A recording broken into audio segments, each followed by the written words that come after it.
Ang maskara ng mental health, okay ka lang ba? So akala nyo ba ang may pinagdadaanan sa mental health ay lagi lang umiiyak sa isang sulok o hindi makabangon sa kama tuwing umaga? Minsan sila yung pinakamasayahin sa barkada. Sila yung achiever sa eskwela o employee of the year sa trabaho. Ang tawag dito ay high functioning anxiety or depression. So ano ang signs nito?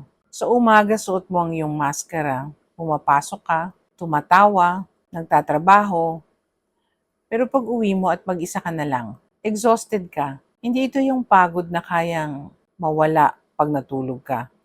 Ito yung pakiramdam na empty ka o laging overwhelmed ang utak mo kahit nakahiga ka lang.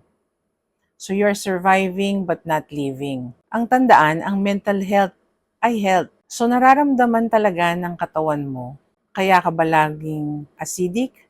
Laging masakit ang batok o ulo? Lagi kang nagpapalpitate kahit hindi ka naman umiinom ng kape? So ang tawag dyan ay psychosomatic symptoms. Isinisigaw ng katawan mo ang hindi masabi ng bibig mo. Your body keeps the score. So ano ba talagang dapat nating malaman? That it's okay not to be okay, eka nga ng Korean drama.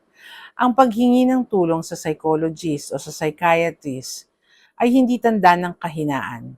Para lang yung pagpapacheck up sa ubo. Kung inaalagaan nga natin ang lungs natin, dapat alagaan din natin ang ating utak. So check on your friends, baka sila ang mas nangangailangan ng kamusta mo ngayon. Ikaw, kamusta ka? So if you're fighting battles silently, I see you. So lagi kang nakatawa, pero pagod na.